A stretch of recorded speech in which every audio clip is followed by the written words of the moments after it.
सियावर रामचंद्र की जय। सियावर रामचंद्र की जय।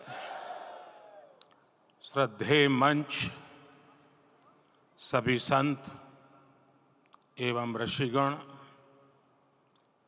यहाँ उपस्थित और विश्व के कोने कोने में हम सबसे साथ जुड़े हुए सभी राम भक्त, आप सबको प्रणाम, आप सबको राम राम।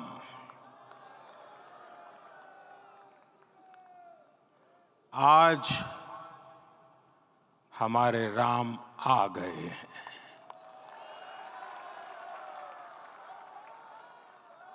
सदियों की प्रतीक्षा के बाद हमारे राम आ गए हैं।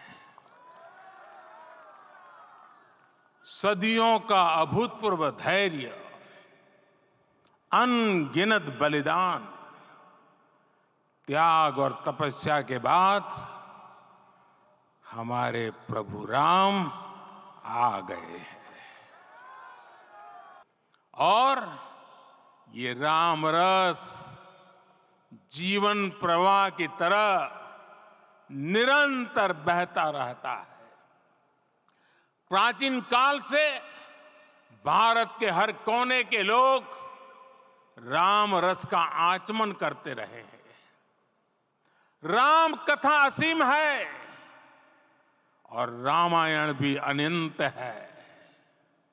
राम के आदर्श, राम के मूल्य, राम की शिक्षाएं सब जगह एक समान है। प्रिय देशवासियों, आज इस ऐतिहासिक समय में देश उन व्यक्तित्वों को भी याद कर रहा है जिनके कार्य और समर्पण की वजह से आज हम ये शुभ दिन देख रहे हैं। राम के इस काम में कितने ही लोगों ने त्याग और तपस्या की पराकाष्ठा करके दिखाई है।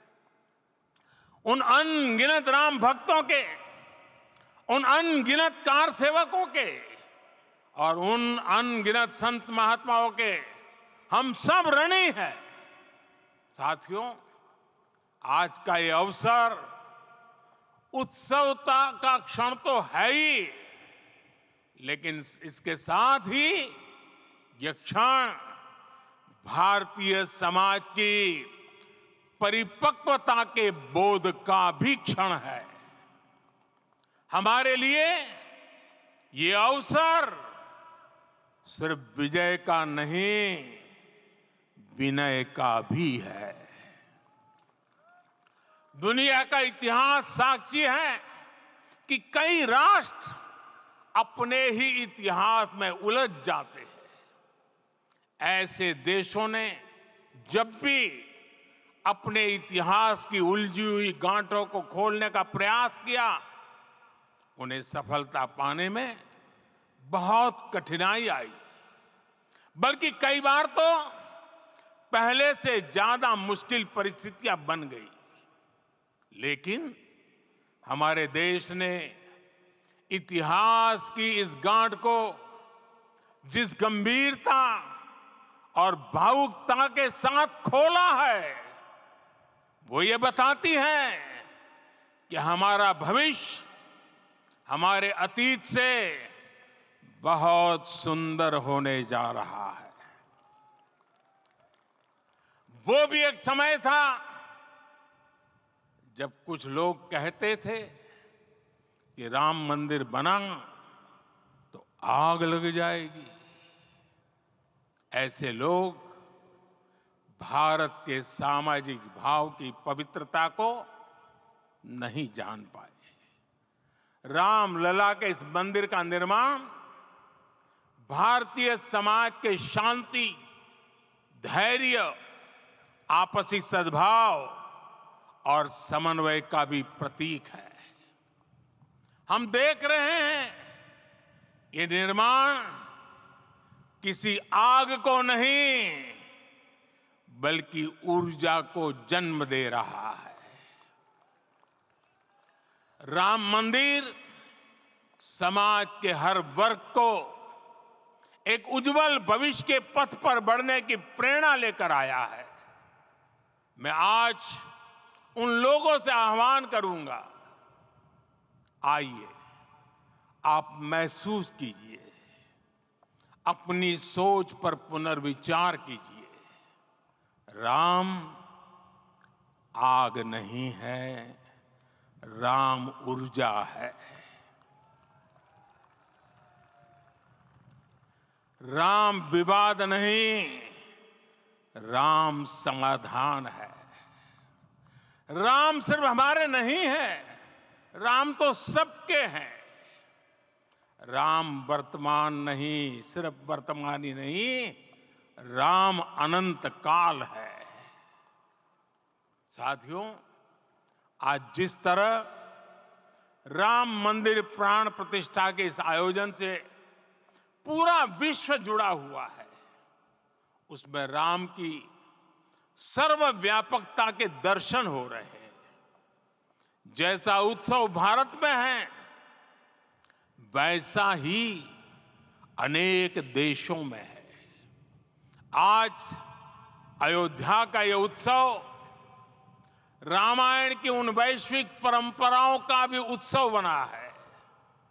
रामलला की ये प्रतिष्ठा वसुधैव कुटुंबकम के विचार की भी प्रतिष्ठा है।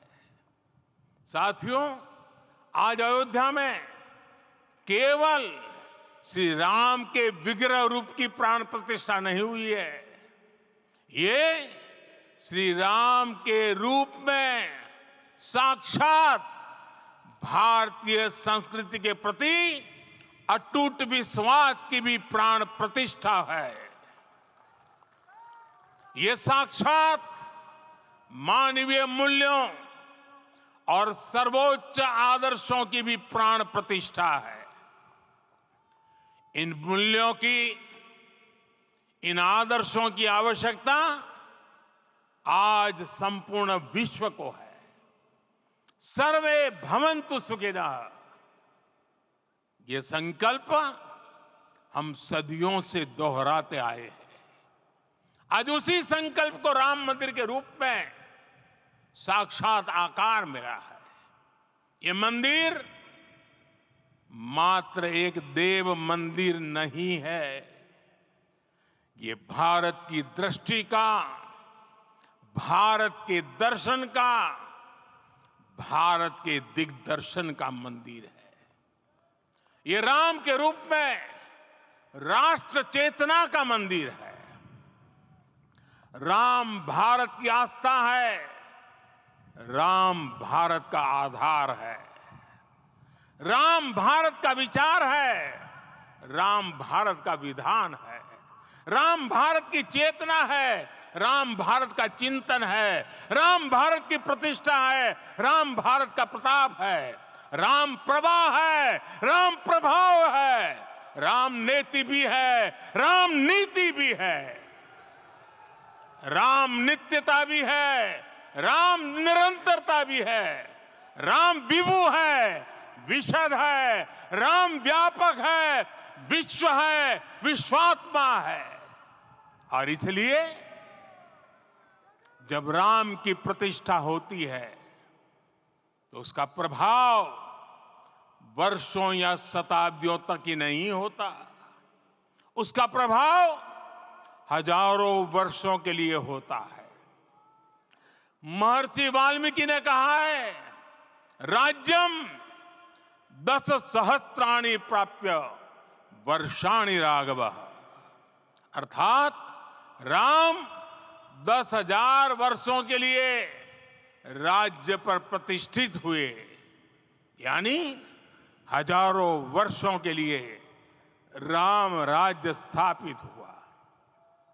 जब त्रेता में राम आए थे तब हजारों वर्षों के लिए राम राज्य की स्थापना हुई थी। हजारों वर्षों तक राम विश्व पथ प्रदर्शन करते रहे थे।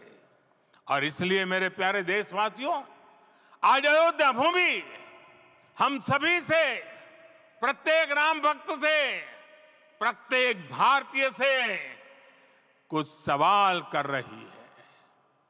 श्री राम का भव्य मंदिर तो बन गया, अब आगे क्या? सदियों का इंतजार तो खत्म हो गया, अब आगे क्या? आज के इस अवसर पर जो दैवीय आत्माएं हमें आशीर्वाद देने के लिए उपस्थित हुई हैं, हमें देख रही हैं, उन्हें क्या हम ऐसे ही विदा करेंगे? नहीं, कदापि नहीं। आज मैं पूरे पवित्र मन से महसूस कर रहा हूं कि काल चक्र बदल रहा है। ये सुखद संयोग है कि हमारी पीढ़ी को एक कालजयी पथ के शिल्पकार के रूप में चुना गया है। 1000 वर्ष बाद की पीढ़ी राष्ट्र निर्माण के हमारे आज के कार्यों को याद करेगी। इसलिए मैं कहता हूं, यही समय है, सही समय है।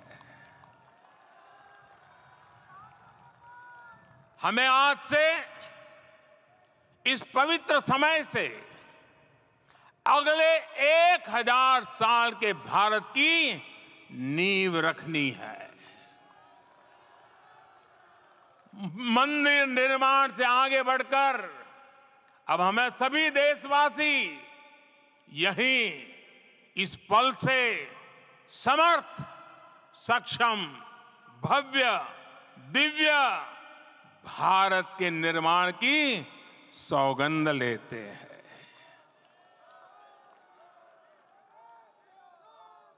राम के विचार मानस के साथ ही जनमानस में भी हो, यही राष्ट्र निर्माण की सीढ़ी है।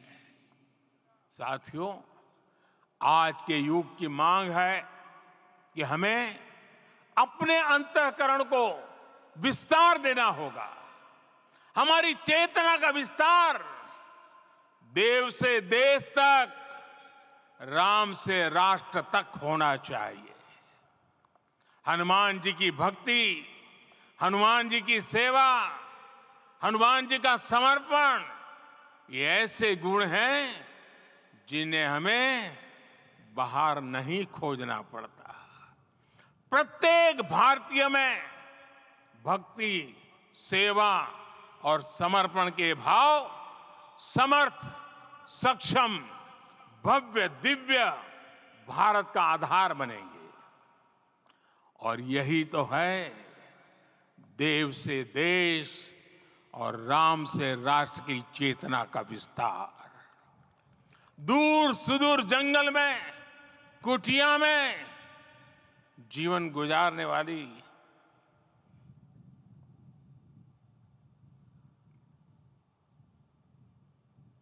मेरी आदिवासी मां शबरी का ध्यान आते ही अप्रतिम विश्वास जागृत होता है। मां शबरी तो कब से कहती थी, राम आएंगे।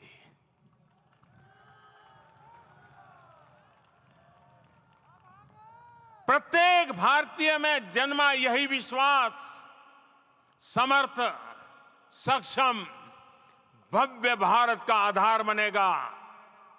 और यही तो है देव से देश और राम से राष्ट्र की चेतना का विस्तार। हम सब जानते हैं कि निषाद राज की मित्रता सभी बंधनों से परे है। निषाद राज का राम के प्रति सम्मोहन, प्रभु राम का निषाद राज के लिए अपनापन कितना मौलिक है। सब अपने हैं, सभी समान है। प्रत्येक भारतीय में अपनत्व की, बंधुत्व की ये भावना समर्थ, सक्षम, भव्य, दिव्य भारत का आधार बनेगी। और यही तो है देव से देश और राम से राष्ट्र की चेतना का विस्तार। साथियों, आज देश में निराशा के लिए रत्ती भर भी स्थान नहीं है। मैं तो बहुत सामान्य हूं, मैं तो बहुत छोटा हूं। अगर कोई ये सोचता है तो उसे गिलहरी के योगदान को याद करना चाहिए। गिलहरी का स्मरण ही हमें हमारी इस हिचक को दूर करेगा, हमें सिखाएगा कि छोटे बड़े हर प्रयास की अपनी ताकत होती है, अपना योगदान होता है।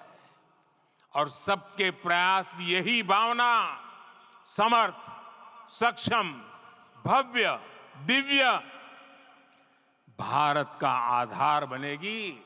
और यही तो देव से देश और राम से राष्ट्र की चेतना का विस्तार।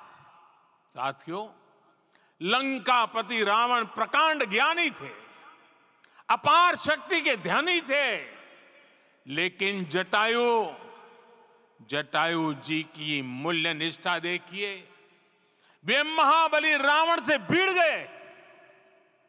उन्हें भी पता था कि वो रावण को परास्त नहीं कर पाएंगे, लेकिन फिर भी उन्होंने रावण को चुनौती दी। कर्तव्य की यही पराकाष्ठा समर्थ, सक्षम, भव्य, दिव्य भारत का आधार है। और यही तो है देव से देश और राम से राष्ट्र की चेतना का विस्तार।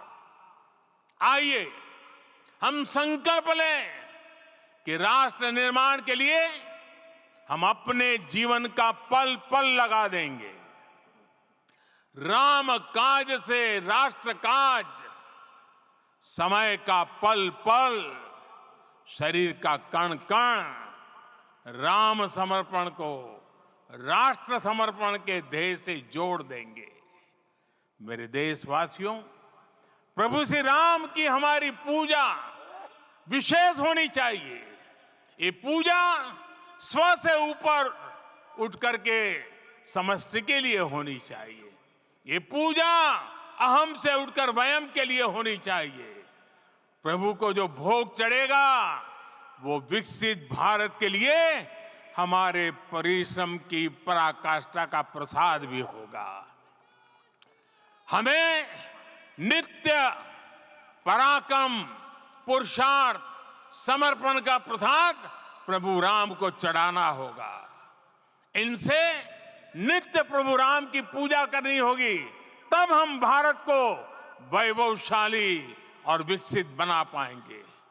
मेरे प्यारे देशवासियों, ये भारत के विकास का अमृत काल है। आज भारत युवा शक्ति की पूंजी से भरा हुआ है, ऊर्जा से भरा हुआ है। ऐसी सकारात्मक परिस्थितियां फिर न जाने कितने समय बाद बनेगी। हमें अब चूकना नहीं है, हमें अब बैठना नहीं है। मैं अपने देश के युवाओं से कहूंगा, आपके सामने हजारों वर्ष की परंपरा की प्रेरणा है। आप भारत की उस पीढ़ी का प्रतिनिधित्व करते हैं जो चांद पर तिरंगा लहरा रही है। वो 15 लाख किलोमीटर की यात्रा करके सूर्य के पास जाकर मिशन आदित्य को सफल बना रही है। जो आसमान में तेजस और सागर में विक्रांत का परचम लहरा रही है। अपनी विरासत पर गर्व करते हुए आपको भारत का नव प्रभात लिखना है। परंपरा की पवित्रता और आधुनिकता की अनंतता, दोनों ही पथ पर चलते हुए भारत समृद्धि के लक्ष्य तक पहुंचेगा। मेरे साथियों, आने वाला समय अब सफलता का है। आने वाला समय अब सिद्धि का है। ये भव्य राम मंदिर साक्षी बनेगा भारत के उत्कर्ष का, भारत के उदय का। ये भव्य राम मंदिर साक्षी बनेगा भव्य भारत के अभ्युदय का, विकसित भारत का। ये मंदिर सिखाता है कि अगर लक्ष्य सत्य प्रमाणित हो, अगर लक्ष्य सामूहिकता और संगठित शक्ति से जन्मा हो, तब उस लक्ष्य को प्राप्त करना असंभव नहीं है। ये भारत का समय है और भारत अब आगे बढ़ने वाला है। शताब्दियों की प्रतीक्षा के बाद हम यहां पहुंचे हैं। हम सब ने इस युग का, इस कालखंड का इंतजार किया है। अब हम रुकेंगे नहीं, हम विकास की ऊंचाई पर जाकर ही रहेंगे। इसी भाव के साथ रामलला के चरणों में प्रणाम करते हुए आप सभी को बहुत बहुत शुभकामनाएं। सभी संतों के चरणों में मेरे प्रणाम। सियावर रामचंद्र की, सियावर रामचंद्र की, सियावर रामचंद्र की।